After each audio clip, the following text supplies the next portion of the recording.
Welcome to Texans Unfiltered. Here we go! A Houston football podcast for your Houston Texans.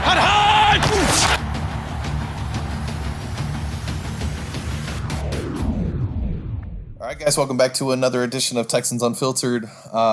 This is going to be your second episode this week, as I was lucky enough to be able to grab time with Rivers McCown, who I love. You guys love every time he's on. You guys always have the most comments about Rivers' opinions and thoughts, and he's probably one of the smartest football guys out there. He does writing for God, you name it, and he's probably wrote for him. But Rivers, friend of the podcast, thank you for coming on yet again. I didn't see the Joker in theaters, and I don't apologize. What? Wait a minute. Okay, now this is a whole this I didn't expect us to go here this early. You haven't seen the Joker yet? No. Are you going to? Probably not. Is there a particular reason? Not really, no. Just once I've watched all the film for a week, I don't even want to watch TV. Like, there's nothing I want to do after I finish breaking down everything for a week in season, but lay down and read books. Okay, all right. Well, I bet you've had time to play some video games, though. You're wrong. I haven't. Really? Really? Wow. Where is Rivers McCown? I need to speak to him, please, because whoever this person is on the other side of this computer is not him. All right. So Rivers, obviously, week 5 ended. It ended in great fashion. Deshaun's cleats are off to Canton again. The offense looked like what I think probably you and I believe the team should look like based on the talent of the roster. But it isn't what we've seen from the team throughout, through weeks 1 through 4. What have been your impressions so far of the Texans? The best part, and I guess we need to probably, let people know this, like, yes, you're a writer for all sorts of football publications, but at the end of the day, you're a Houstonian and you're also a fan of the Houston Texans. And I think people don't realize how tough that can be as a writer for football. I would imagine that has to be like one of the toughest parts of your job is wrestling fandom while also wrestling the journalistic approach. Well, I mean, it used to be that way, yeah. I think I really have been better at embracing my fandom this year. So I'm not quite as bothered by whatever's going on with that. And pardon me, it doesn't really bother me when people, call me biased or whatever anymore. I've been through that dance plenty of times. It's actually funny that the Falcons would be the team that the Texans stomped because way back in the day, my first real interaction with getting that kind of like bias thing, the bias tag, was just some Falcons message board calling me an internet gay. So it was kind of fun to just think about that and then watch Deshaun Watson destroy them. Yeah, and he did just that. So I guess let's take away the Atlanta game for now, and we can talk about that here in a little bit. But let's talk a little bit about kind of your impressions of the team week 1 through 4. So, and I guess let's go week by week. So we opened up against the Saints. Honestly, I thought that the Texans hung in there better than I was expecting entering the game. I thought the offense was pretty sharp. I definitely would have liked to see more things, but we lose on a field goal because, well, you can blame Aaron Colvin, I guess. I'd rather blame Rack, but that's, we can get into that, I guess, too. But, week 1 against the Saints, coming out of that game, what was your impressions? And then did your expectations change at all for the season after that game? Not really. I mean, I feel like we both knew coming in that would be a game where offense would reign. And I didn't think the Saints had a kind of defense that would stop anybody too key. If you have a worse quarterback like Jameis Winston, I think the Saints can do some things to really confuse you. But outside of that, like Watson's too good, too talented to get fooled by a lot of the stuff that they run.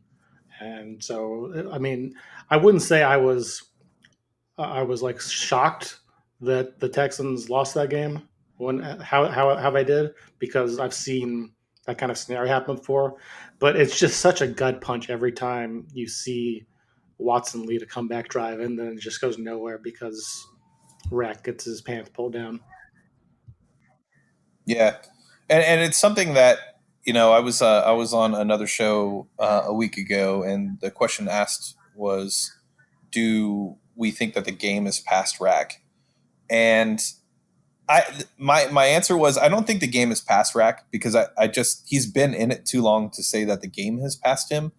I think it's more or less, one, he's not utilizing his players and their strengths that they have, and then two, I hate to be the guy that like questions his heart or how much somebody is into their position, but I just wonder, like, as old as he is now, like, is he really all about putting everything he can into being the defensive coordinator for the Houston Texans? So, okay, that's an interesting point and something that I've been talking with people about a lot this year. I think that as we have, I don't want to like say it's all the internet era or something because we've had the internet for a long time, but I think the way that we think about football spreads a lot faster today. And my belief is that coaches tend to have a shorter shelf life these days. It's just kind of how things are. They get stuck in their ways. They get stuck in a world where they don't have enough time to really reevaluate those ways. And even I would say, like, to take a college example, Jim Harbaugh, 2012, one of the most innovative coaches out there, doing a lot of important and interesting things. Today, Michigan has no offense really. They don't really, everything they've done was done 7 years ago, and it's kind of passed them by. So as far as Rack, actually, losing his fastball. I mean, I think if you don't put in the work to really learn what's happening every year, then you are going to lose your fastball. And I think it's pretty rare that coaches in that environment can keep it. Oh, that's fair. No, that's fair. I guess I haven't really thought about it that way.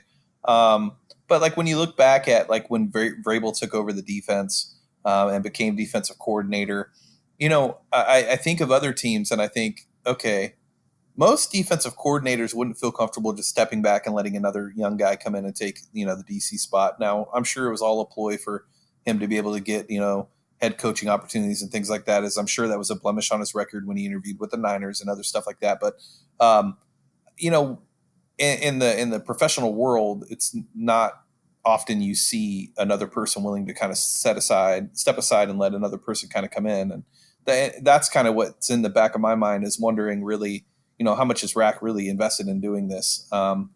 We haven't seen a lot of the things that we saw. Like if we go back to the Brock Osweiler, I don't want to say era, year. Thank God it wasn't an era. It felt like an when we era. played it felt, that's very fair. It definitely felt like an era. If you include his sound bites and everything else, it's just way worse. But when you go back to the playoff run and you look at what he did defensively against the Patriots, he got very creative, did a lot of different things. I think that's the last time we've truly seen creativity on this defense. Is that fair?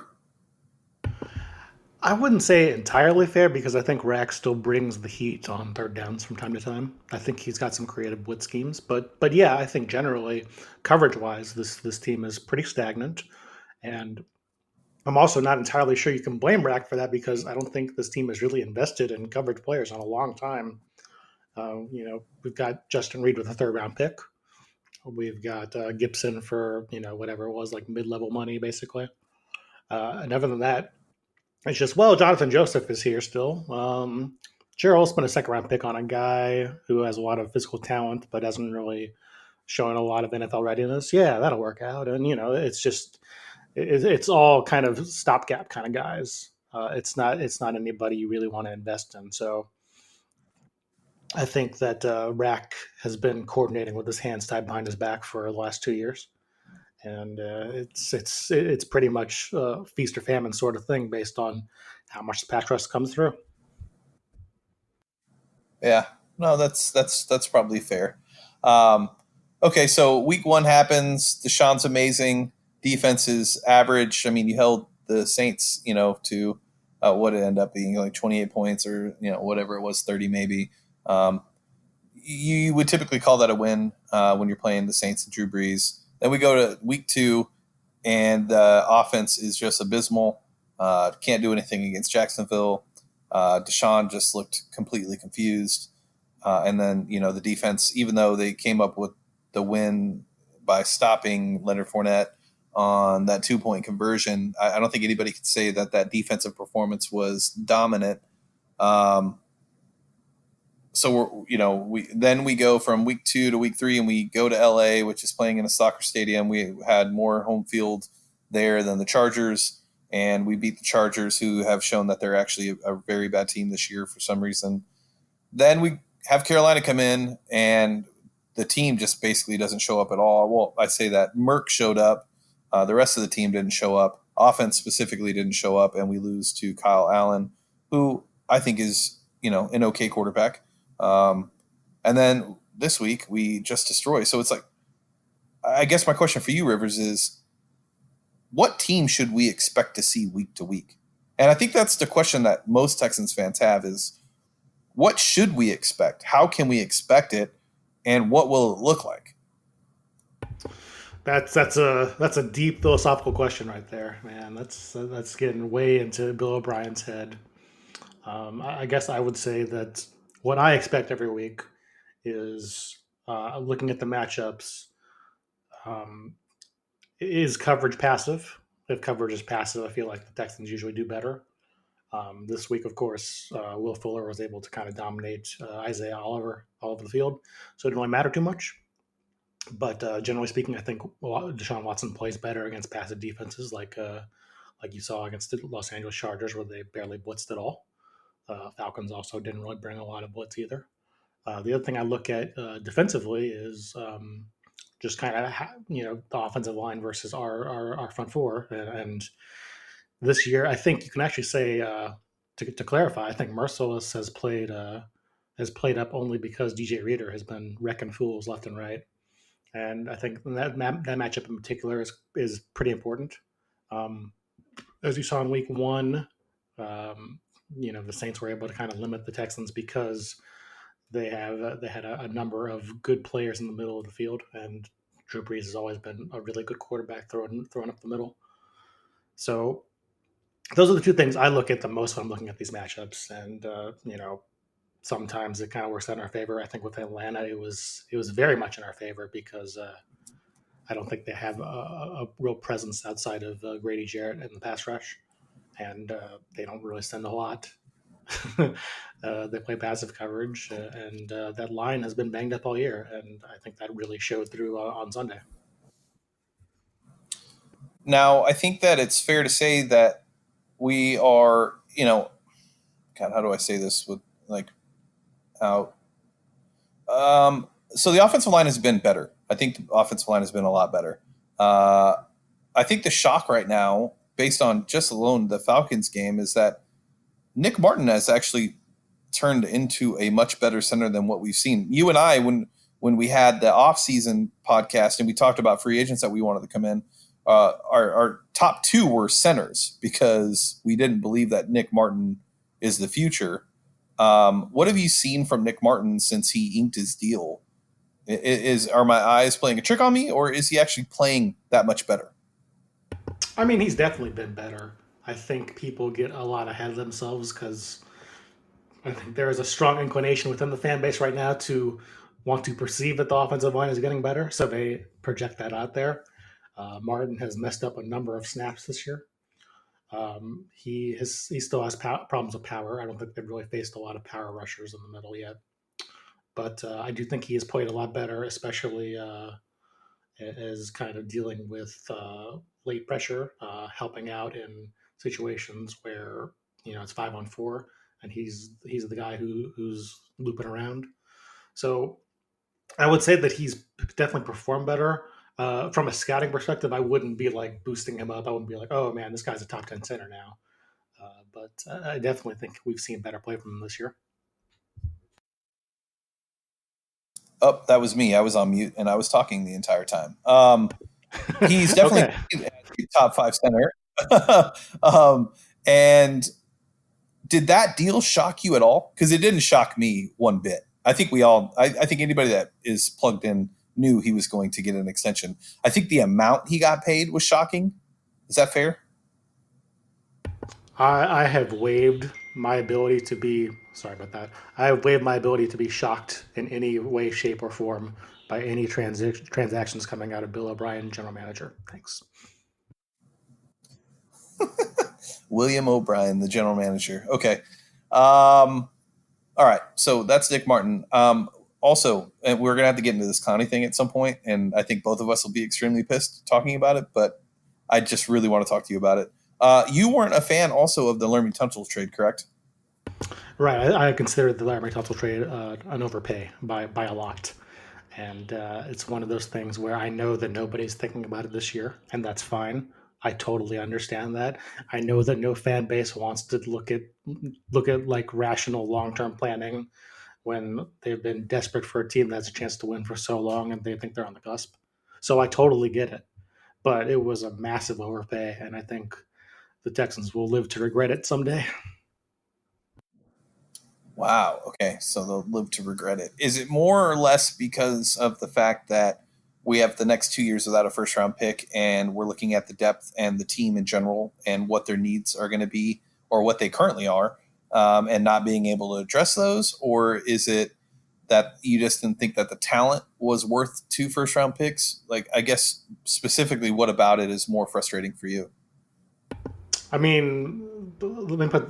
I guess the way I would describe Tunsil is, I think he is a top five offensive lineman if we only think about athleticism. I think he's really, really talented. He doesn't always play up to that talent, and I think Bill O'Brien era Texans have had a tendency to, lock in on players like this, where they are physically talented first, and I'll coach him up the rest of the way. So with Tunsil specifically, I think he had probably his best game of the season, week 5. But week 1, you saw some technique problems. He's had some false start problems. I think he's got 4 on the year already. Week 2, week 3, he was kind of up and down at times. So I think he's look, obviously a big move up for that offensive line. Um, at the same time, it puts Titus Howard in a spot where he won't have to struggle entirely this season. It probably puts Max Sharping in a spot that's better for him long term.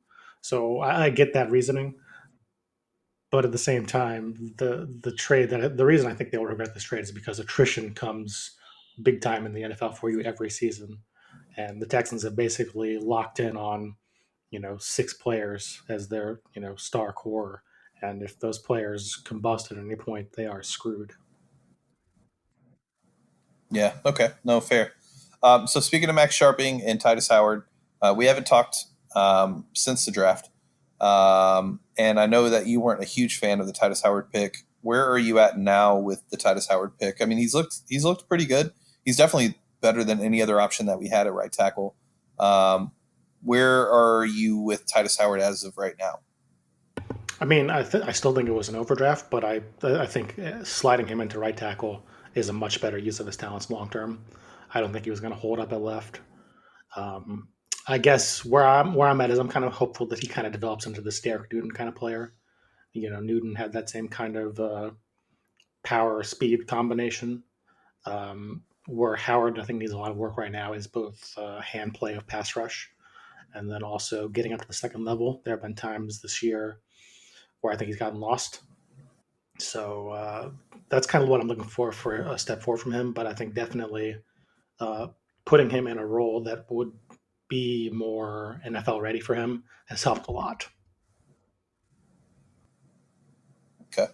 And then as far as Max Sharping, I mean, he's looking actually pretty good at left tackle. Obviously, he's had a bunch of false starts and things like that, but he's definitely a very strong guy, big guy.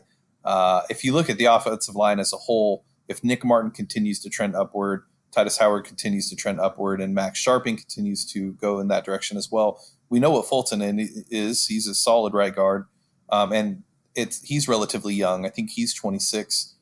Do you think that we have the offensive line in place now to, as a fan base, to feel better moving forward? Or do you still see that there's some concerns with the offensive line? We'll get to Deshaun and picking up blitzes and reading defenses after this. but just the offensive line as a whole. Do you feel more comfortable now than you did prior to the season starting? Well, they better have solved it because they don't got no picks to change it otherwise anymore.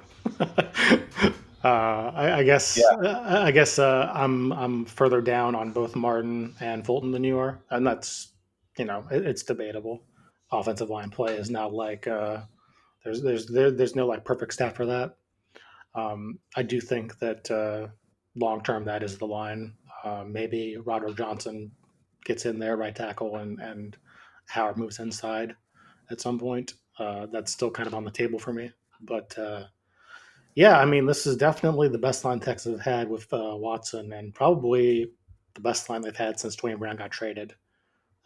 Even that interregnum year 2017, where Tom Savage was out there, they were still throwing out like Bruno Giacomini or whatever, and Oh, Jeff Allen, and so yeah, they've definitely done a lot better job of supplying athletes this year. yeah. Okay, so let's get to Deshaun. We all love him. He's a hell of a quarterback, but he does have flaws. And the biggest flaw that Deshaun has, well, I think there's two. And obviously, and we messaged about it a little bit last week. One is just picking up the blitz and being able to read a defense. He's definitely struggling. I've been reminded multiple times that he's only 24, that's going to come with time and experience and things like that. But I felt like at the end of last season, that was really the biggest flaw in his game, was just not being able to do that. And so I expected to see him be better this year. I didn't expect him to be perfect, but I expected him to be better. And through the first 4 weeks, yeah, even week 5, because there really wasn't. And like you said, Atlanta didn't send a ton of blitzes. I think there was I forgot what the stat was, but I think they rushed 86% of the time on the defensive snaps. How does Deshaun get better at that? Is it something he can get better at, and you believe he will get better at? And two, just this upcoming matchup against the Chiefs, they're in a position where we should be able to beat them. We have the team to beat them. But when you watch them play Indy, they were sending blitzes left and right. So, what are your thoughts on Deshaun in that specific area? In the specific area of picking up blitzes, Yes. I believe that Deshaun is underrated in that skill set right now because what I think happens is I think Bill O'Brien gets very stuck in these long routes. He gets very caught up, and I've written about this before. I think this was like a post week 2 thing that I did for Deshaun and the Yeah, the Blitz. the long developing routes. Yeah, this is on riversmccown.com/plug. Um, yeah, but You can always plug here. Always. I believe that Deshaun's sort of underrated in that area because I think that there have been times where Bill O'Brien's schemes do not really give him suitable options. And I say that, and I'm thinking back even to the last season when the Jets and the Eagles were teeing off with the cornerback blitzes, and the Colts too. And I think a lot of hot routes that O'Brien builds into these to these route combinations have been outside, and that's not one of Watson's strengths. And when your hot route on 2nd and 10 is Ryan Griffin or who's somewhere this year, Carlos Hyde heading out Darren Fells. heading out Yeah. of the backfield, uh, going on a little flat route there with 2 guys closing out on him on 2nd and 10. Well, that's a win for the defense every time. And I mean, if I'm surprised that the Texans haven't seen more blitzes because it kind of shows that people in the league do not really spend a lot of time advanced scouting. Because I mean, when that kind of route combination comes up, if I were a defensive coordinator, I'm going back to that over and over and over again. You will stop this until until they actually beat me with that. I'm going to keep calling it. No, it makes sense. It makes sense. I think of one play specifically when I think about him picking up blitzes, and it's the end of the Carolina game with that Eric Reed blitz sack fumble. He looked right at Eric Reed. There was no adjustment made, and it's like as soon as he looked at Eric Reed, he decided to snap the ball. And you study film way more than I do, and football more than I do, because this is what you do.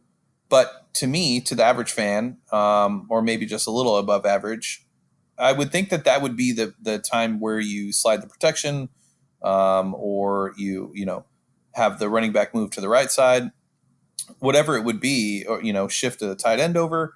There's things that you can do in that place specifically. Why didn't Watson do anything, and what should he have done?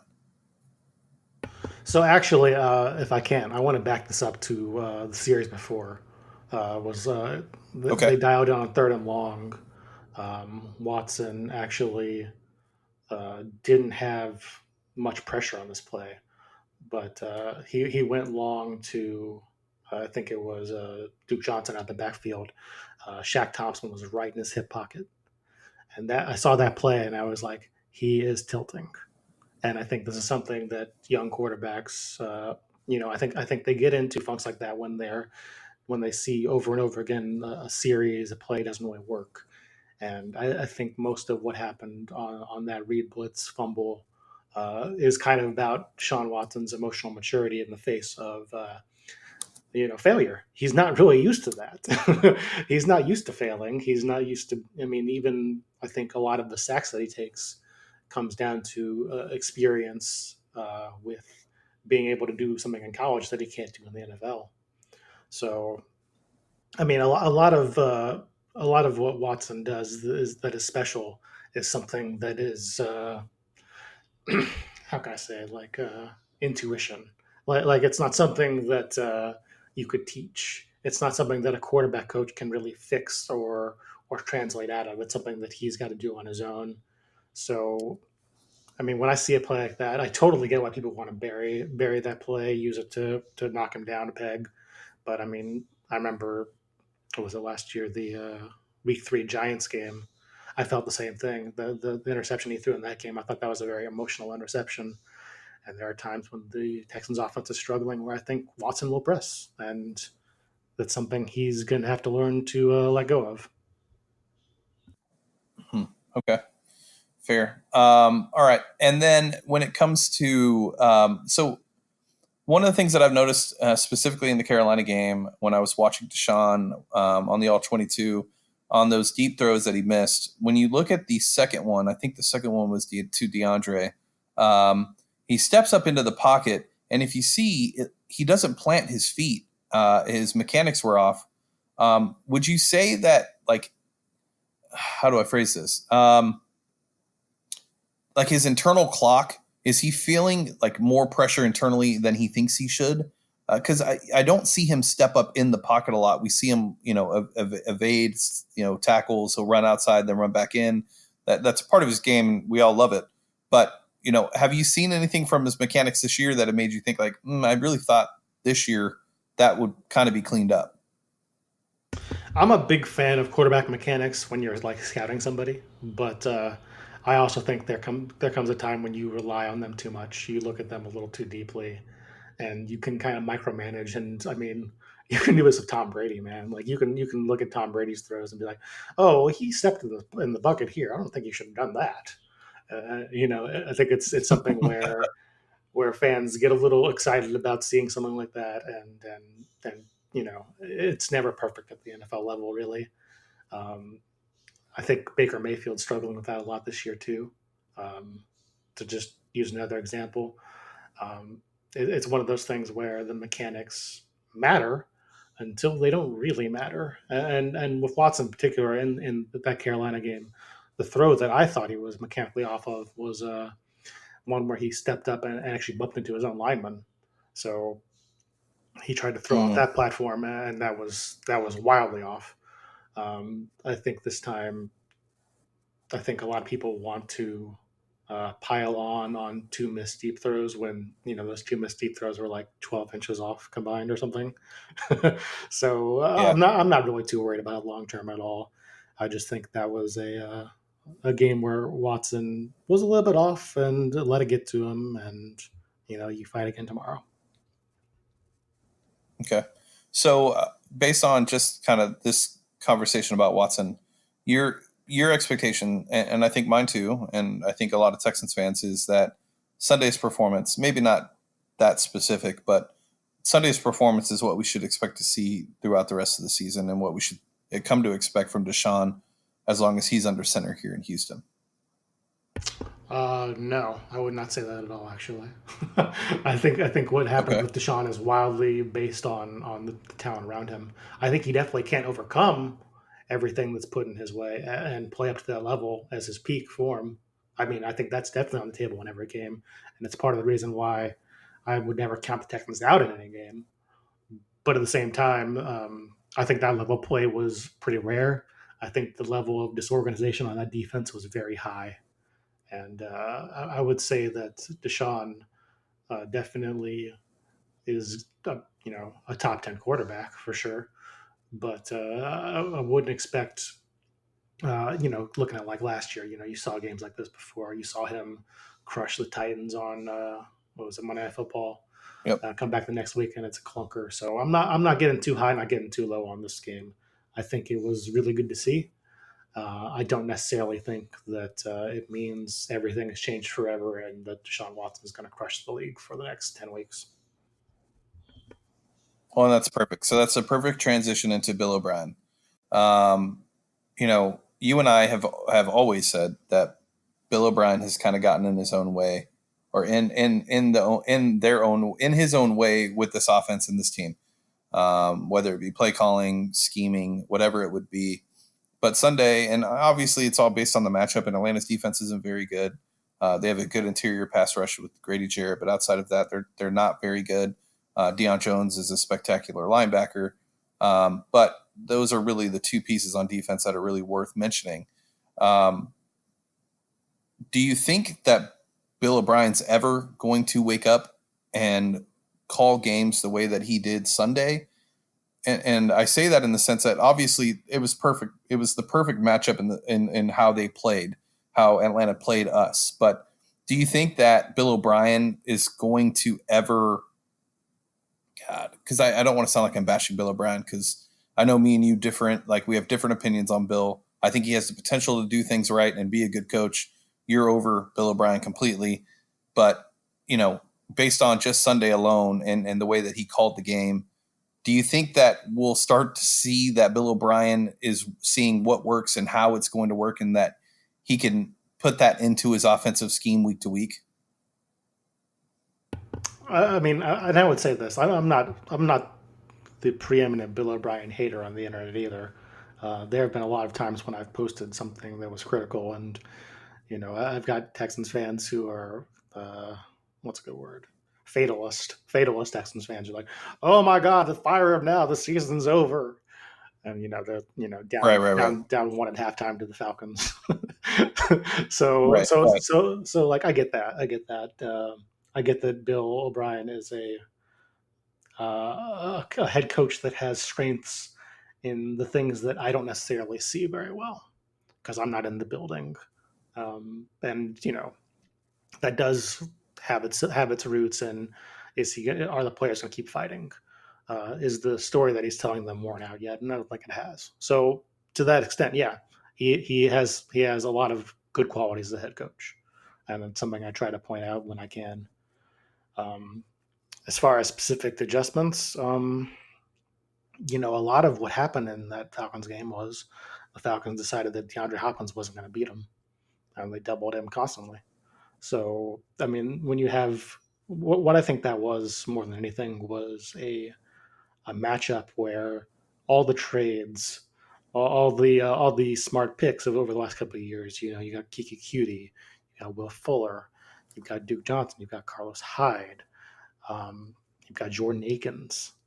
You got Darren Fells out wide, who is still somewhat of a threat. Like, I think what showed off in that game was that the bottom of the roster receivers are much more talented than they were when Watson first started playing, and you had Ryan Griffin running around, and last year you had Vincent Smith going deep, and who was in the playoff game, like Steven Mitchell or somebody.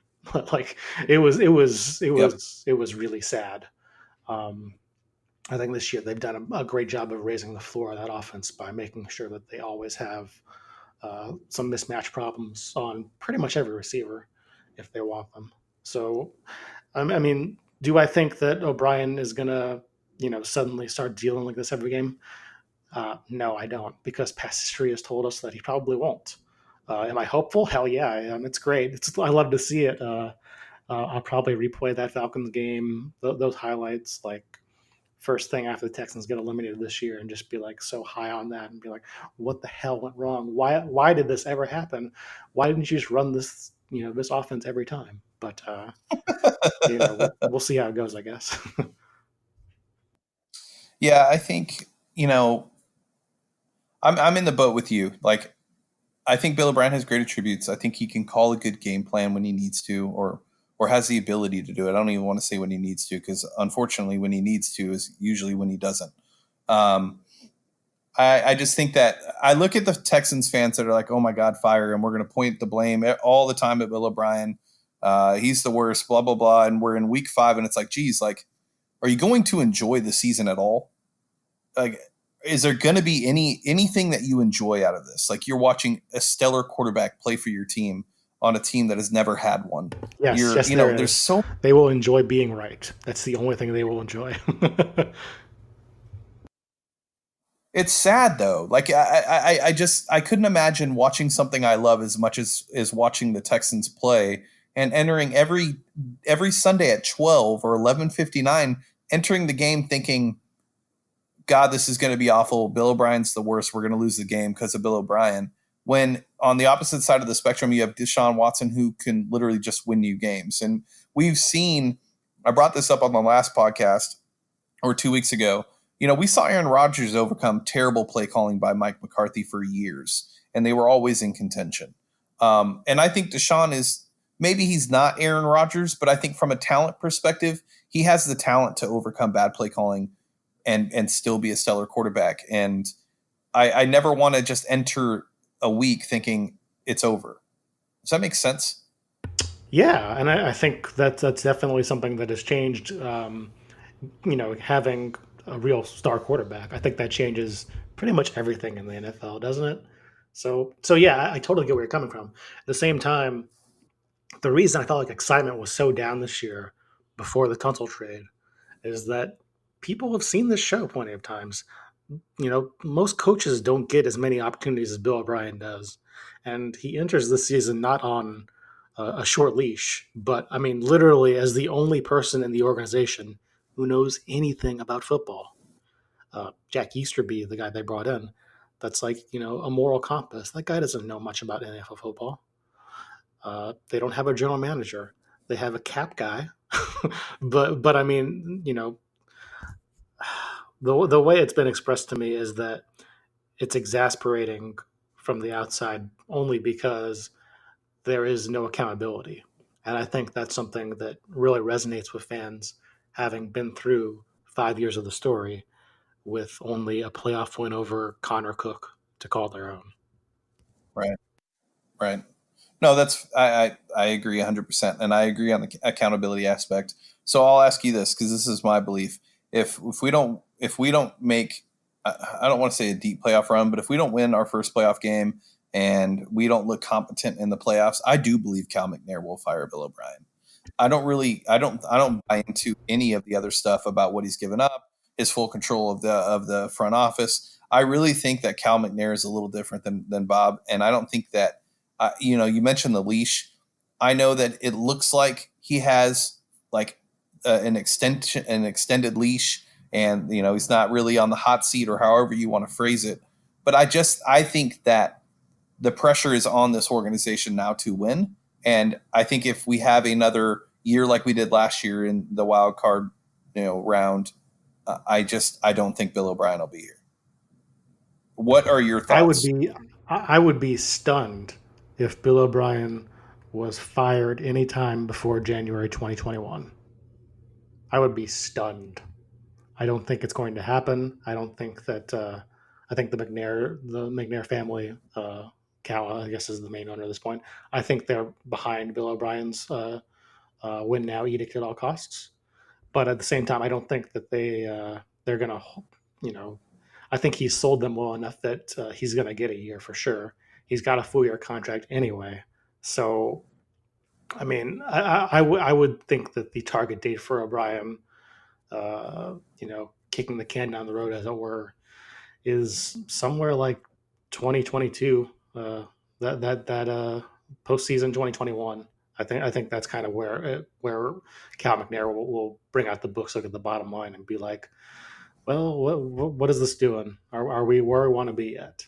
Until then, I think, like I said, there's nobody else in that organization that has real football knowledge. They're all just going along with the plan. So, I mean, who is going to step up and be like, Cal, this isn't really working? Nobody really knows. Well, so here's why. Here's what I think. There's two pieces to this. One, there's going to be a general manager. I truly believe that we are going to hire a general manager this offseason. Um, so that general manager might end up having a little bit more power than what we're thinking. Maybe not. Two, I think the Deshaun Watson thing is really the biggest factor. When we talked, we've talked to Jordan Palmer a couple times, and one of the reasons why Deshaun really wanted to come to Houston was Bill O'Brien, and we saw it when I forgot exactly, for some reason it's losing my mind, but Deshaun wanted to keep Bill O'Brien around. He tweeted about it. He did all that, and I think that if things continue to turn into like what the Panthers game was, and Deshaun is going through that, and he's not seeing adjustments from his coach, I think Deshaun has the ability to be able to say this isn't going to work. And I don't know if he will, but I know he has a very, very freaking smart agent. And I know that if it's a problem, David will bring it up. And with that being the case, I feel like that's kind of why I think this year can be what I said if we don't make a run of the playoffs. Because I don't think Deshaun's just going to sit back and let this offense continue to be the Panthers or Jags or last year against the Colts or all these other prime examples that we have of what this offense is, when he believes that there's enough talent on the roster to be competitive and win. Does that make sense? I mean, yeah, I think that Deshaun Watson, the way you put it, I think that's true. That he has the keys to the organization in his pocket, so to speak. He can shut this down if he wants to. But I think that there are very high expectations for quarterbacks, as far as honoring your team, not dragging them through the mud. I mean, I know that things have changed a lot over the past couple of seasons as far as players speaking out, but seeing a quarterback do it is still pretty rare. And I think specifically to Deshaun Watson, and I know this is going to tangle some panties here. I think specifically a black quarterback doing it would be a really big deal. I think that would be considered quite problematic by a lot of established NFL hierarchy. That said, I could see it happening. I think you're right that he could control the cards if he wants to. But I just from his outward personality, from what I've heard from you know how he feels about the city, how he feels about the place, I'd be very surprised if it changed that soon, that quickly. And I just think we're headed toward at least another year with O'Brien for sure. Well, I think, and another reason why I say that is that Deshaun's just used to winning. And up until last year, he really hasn't faced much adversity. He's so accustomed to it. And yeah, I agree with you 100%. Him being a black quarterback is definitely not going to help his case whatsoever. And that's kind of why I mentioned David, in the sense that it could be done very quietly. I guarantee you, David could probably get a meeting alone with Cal. And I think if they wanted to, I think they could have the conversations through back channels and it not become a story. But I totally agree. I get what you're saying with who he is, and that's typically not his mantra. But I don't know. Part of me just feels like the most important thing to Deshaun is winning, and a lot of that's just based on what we've seen in college and what we've seen here, and then also just when we hear him talk, it's totally different. And I think that in his mind will end up being the end all be all for him. I'll say. Let me say one more thing before we change topics. It's Yep. I've said that Bill O'Brien has many positive attributes as a head coach. One area where I think he is top notch at is winning culture wars, winning media wars, and he's pushed out people before. I don't think that Deshaun Watson's agent will want to tangle with Bill O'Brien in that arena, because the leaks out of that are going to get ugly. That's fair. No, that's fair. Um, and you're probably right. When I think of how you win in this league, you can replace a coach a lot quicker than you can replace a franchise quarterback. And You can we're replace a seeing coach a lot quicker than you can replace a star defensive end too. here we go. Perfect segue. All right, let's get into it now. So we trade Jadeveon Clowney for 2 Hot Wheels and a Happy Meal toy, and we're all supposed to feel a lot better about it. And I noticed that you already listened to the Rap Sheet podcast. I listened to it this morning as well. Yep. I don't think we learned anything new. I think it was more of just like a stamp on what we already knew. But it's a lot different when you hear it from JD than when you hear it from media reporting things, or you hear people say, the people that are in Jadeveon's DMs or whatever it would be. I can't get over the fact that we did it, and I've been given tons of shit, whether it be by followers or people on the podcast or whatever it would be on, we're in week 5, get over it, or we're in week 6, get over it. It's done. And typically I would agree. Like, you're right, but at the end of the day, there was no reason to get rid of him this year, and him being on this defense this year makes this team better than where we are currently on defense, especially given the secondary issues.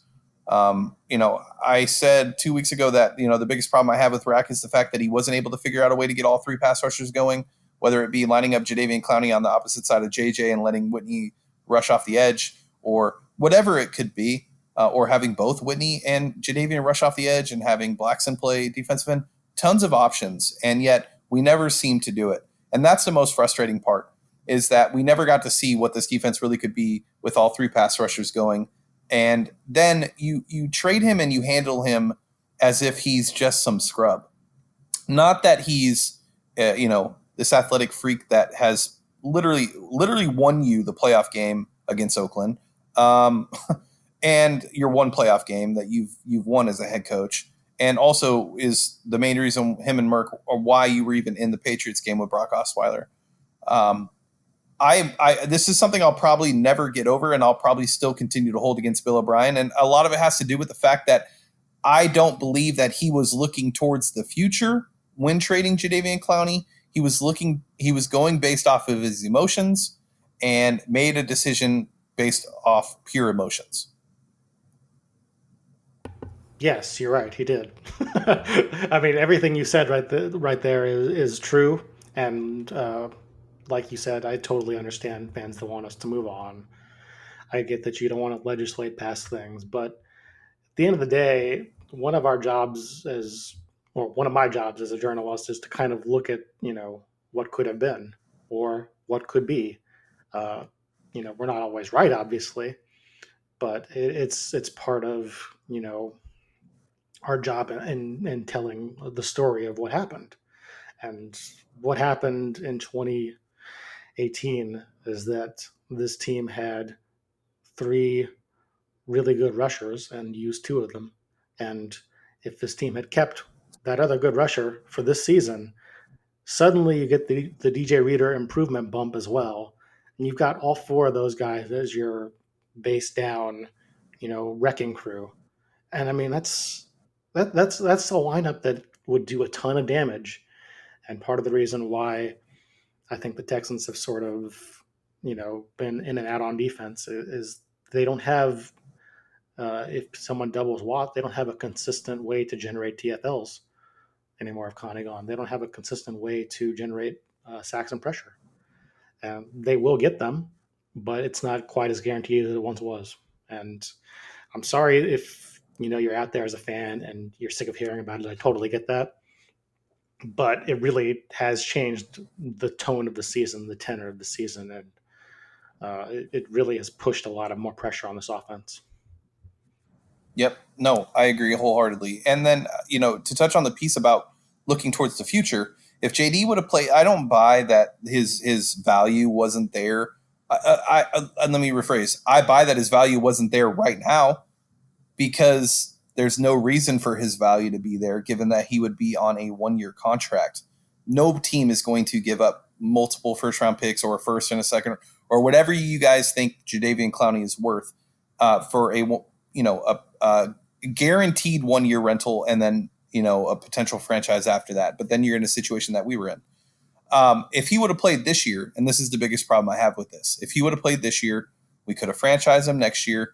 We could have either worked out a long-term deal where we probably should have done that because I know everybody loves J.J. Watt and they all think that he's going to be unworldly for the rest of his life. He hasn't been unworldly this year. He has had moments, but even if that wasn't the case, you could have gotten more in return and probably recouped at least some of what you gave up for Tunsil. And that's the part in my mind that lets me know that Bill O'Brien should not be the general manager because he was not looking past this year. If he was looking past this year, Jadeveon Clowney would have been traded next year. Whether it was for 1 first or whatever it would have been, we would have gotten more production this year out of him, and we would have gotten another pick back, and we wouldn't be as bad off as far as draft value or draft picks go for the future. That's my biggest issue. And I love JD. Well, that part of it too, yeah. No. Listen, there was nothing logical about that trade. I think the way it went down, and this is something that I spent a lot of time digging on actually, because it really did kind of fascinate me.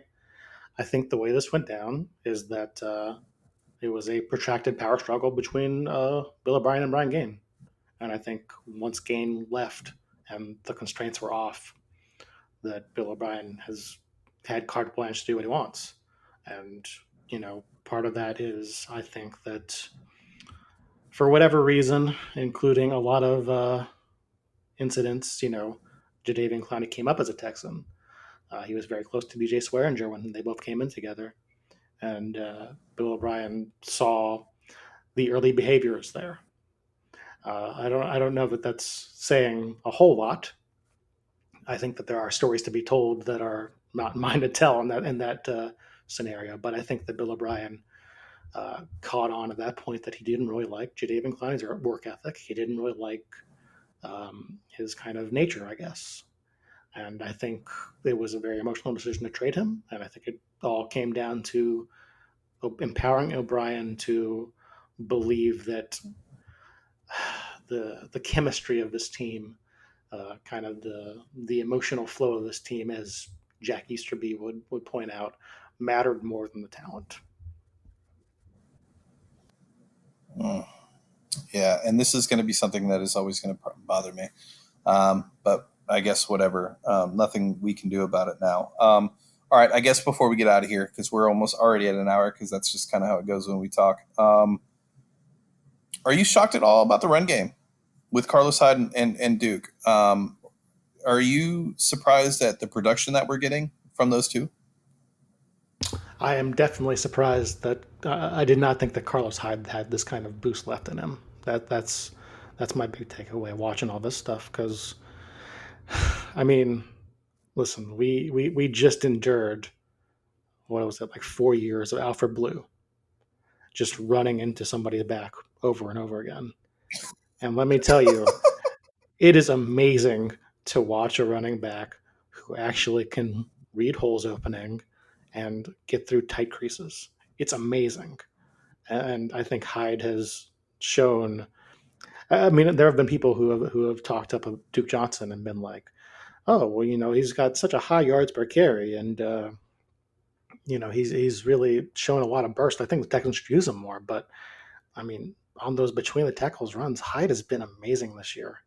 I'm really blown away by how good he is, and it's kind of one of those case studies, I think, where you get in your brain the idea that all running backs don't really matter, and that's kind of an analytical thing that you kind of devalue their contributions and whatnot. But I mean, good running backs still have a lot to offer you, and I think Hyde has really pulled up the floor of this Texans offense alone, just based on his reads.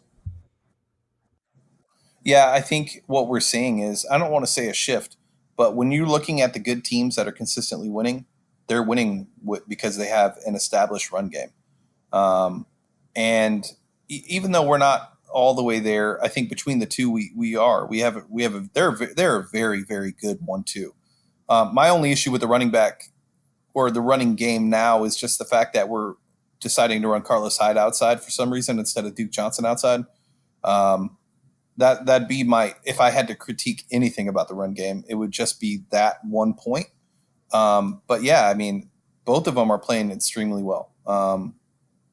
And I think we're all surprised. Let me butt in here. We've seen a lot of flashes of Bill O'Brien actually showing a lot of genius in the run game play calling. I think that when you have Deshaun Watson, Carlos Hyde, a solid run blocking offensive line, and then Kiki Cutie running, jet motion or satellite motion or whatever you want him to do. Like that presents every defense in the NFL with a ton of problems.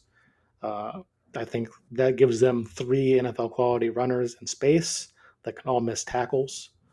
And I mean, I think that right now the way the Texans are set up, there is no reason they can't have a good run attack in every game this season. Yep. Nope. I agree 100%. All right. Before we get out of here, I want to talk about this Chiefs game. We've seen obviously Mahomes is hobbled, and their defense is hurt. Chris Jones won't be there. We should do a lot on the ground. I hope that we do. My concern isn't the offense this week, which is shocking. My concern is the defense. For us to be able to beat Kansas City and really force Mahomes' hand, we're going to have to play a lot of man. And Rivers, we know that's not what we're going to see. So what are your expectations Sunday? Okay, so I have to be wait. Okay. No, before you go, I want to rephrase that a little bit. I want to know what your personal expectations are, not your fan expectations, because I think we both share the same fan expectation. Do we? I wonder if we do. Yeah, I think that. All right, well, here, we'll get into it. I think that we'll drive. It'll be very similar to the Saints. Something will happen on defense. We end up losing at the end of the game, and that's what happens. It's definitely a conceivable outcome. I'll be honest. I think this week has been probably my worst for work since I've started this season. I've been working on this humongous ESPN piece that has consumed a lot of time that I would have spent otherwise looking at Texans film. So I don't have as good of a read as I think I'll have probably on like Thursday for this. So if my opinion changes, if you see something in writing that isn't what I say here, just know right now that I haven't done all the work I want to do yet. That said, fair. I think the big problem for this game is that Tyreek Hill looks like he's trending toward playing. And Tyreek Hill completely changes the way that Chiefs offense runs. He dictates safety coverages. He dictates how much man-to-man you can actually play. So that's one bullet point over my head, just being like, wait a minute, is this really going to be that close? Because I think as much as I have a distaste of Tyreek Hill, the person, what he does on right, the NFL and we field, all do. What he does on an NFL field is, I mean, there are 3 or 4 receivers that can do that. Probably like Hill, Deshaun Jackson, and Will Fuller when he's healthy. Like there are not many receivers who can change a game plan like he can. So that's one thing where even though I've run those stats for man versus zone, and I actually wrote an article about the Colts winning in Kansas City last week.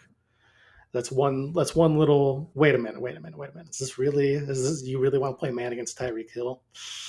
Well, I don't know about that.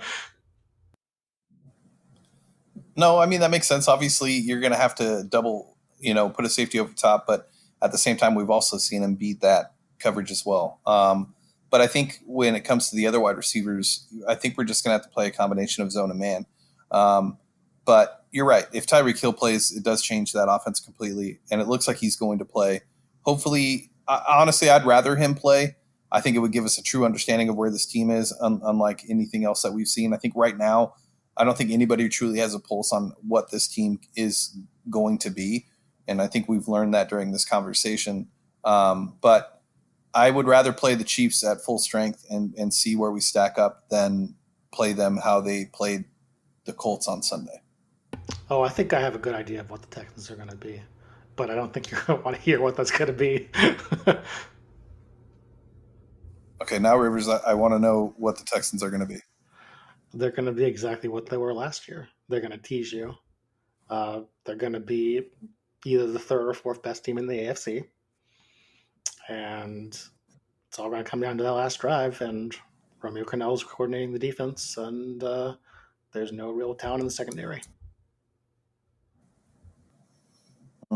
Is there any chance at all that we get Jalen Ramsey? I don't think that we have anything that we can. My only thought is, and hear me out, is it possible that Will Fuller would be a part of that trade package? And if we did that and then another first, do you think that's enough? Man. I mean, I guess they would at least listen if you included Fuller, but I don't think you're getting anywhere near the draft value they can find elsewhere. And I think teams tend to overvalue draft picks because they can pick their guys from there. They don't have to deal with, in Fuller's case, of course, is the injuries, the drops, the known bugaboos. They all expect that pick that they're going to get in the first round will be someone totally flawless. And it doesn't really happen that way, but that's how they expect it. So no, I don't think that would be enough. Okay. All right, Rivers. Man, it's always good talking to you. It's always so refreshing to just kind of talk to you about football and hear kind of your thoughts. I don't know why we don't do this often. I guess it's because you're really busy right now, but I appreciate you coming on. Why don't you, even though they all know where they can find you, why don't you plug yourself? Let us know where they can find your writing, all that good stuff. Well, I mean, I did just give you the ultimate back-to-back downer. That's probably why I don't talk very much. By the way, the Texans aren't that great, and also they will not get a cornerback. Sorry. Well, they could get a cornerback still. I wouldn't rule that out. It just won't be Jalen Ramsey. Anyway, riversmccown.com is where most of the content's going this year. Twitter.com/riversmccown. I post a ton of film review stuff every week. I post a lot of Texans tidbits from the interviews that I find illuminating in some way. I also do a lot of writing for and you also go ESPN, viral. Football Outsiders, and what else this year? I've been doing some Baltimore stuff this year because that's an interesting team. So I've been doing a lot of freelance stuff this year. Well, let's talk a little bit about your viral moment before you go. How was that experience? Okay, yeah. So, and this has happened 2 weekends in a row now. Deshaun Watson was asked in a press conference about the defense that he was seeing in Carolina, and this was the original one. This was by Aaron Rice. It's weird. I work with the guy, but I don't know how to pronounce his name. I'm sorry, Aaron. But he asked him the question, and I just took it off the internet, right on their little Periscope live stream, and it blew up with tons of people retweeting it. I got up to I think 5,000 retweets and 19,000 likes or something. And I'm just sitting here watching this all unfold on my Twitter feed, realizing that I'm never going to have a conversation again. And yeah, that was an interesting moment in my life for sure. Oh, that's so funny. What's the worst part about going viral? Conversations that you do not give a shit about at all.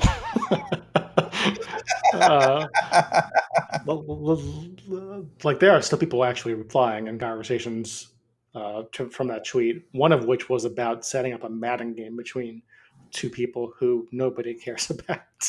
It's not even like a ranked Madden tournament thing. It's just two randos bragging about having kicked each other's ass. The biggest one, definitely this was one comment to that tweet that got 3,000 likes, was some meme about Mitch Trubisky not being able to do anything that Watson does. And every time I talk about Watson now, the Bears fans are fucking incredulous that pick ever happened. And they are not, they are very happy to talk about that publicly. I feel terrible for Mitch Trubisky's mentions. I feel terrible for that guy's mentions because he probably wakes up every day and it's just packed with negativity and bullshit. when all he's trying to do, based on what I read from this last season, is figure out how to use wirecutter.com to properly make his home energy efficient.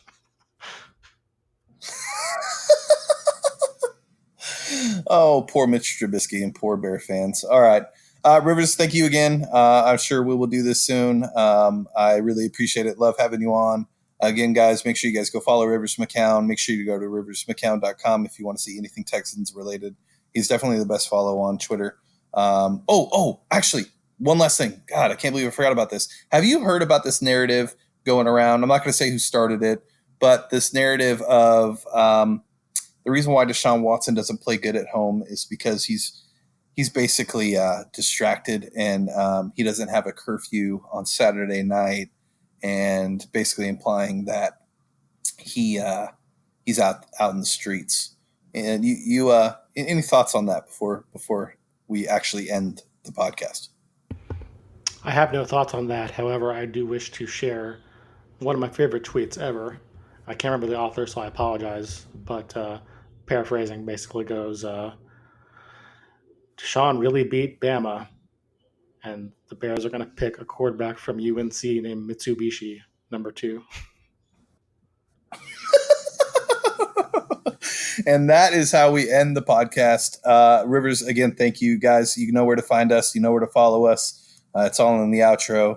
We're big time now. So with that being said, we'll catch you guys next week after a Kansas City loss and a Texans win. I don't know. We'll see. Check you guys next week. Loved this episode of Texans Unfiltered? We'd love for you to be a Patreon supporter. Your support allows us to provide you with the best Texans podcast possible. You can also follow us on Twitter and Instagram at HoustonFBPod and everywhere podcasts can be found. And join our community on www.texansunfiltered.com or on Discord at Texans Unfiltered. Thank you for listening. Until next time.